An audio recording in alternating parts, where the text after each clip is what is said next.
আসসালামু আলাইকুম। আমার দেখা ছোট থেকে বড় হয়েছে এই পর্যন্ত ওনার মতো মানুষ আমাদের বাড়িতে না পূর্বে দেখেছি না ভবিষ্যতে দেখব।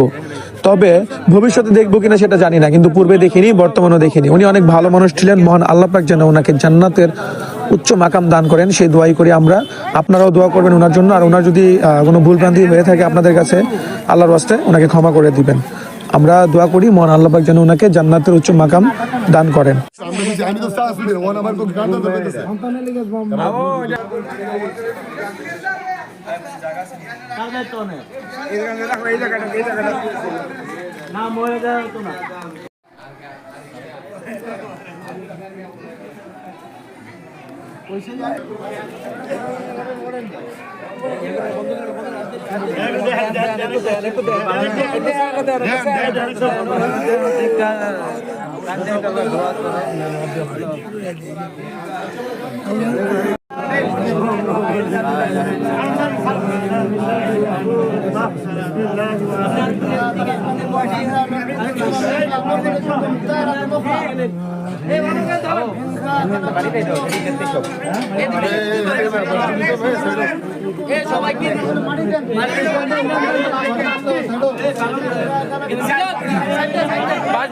আমি দেবো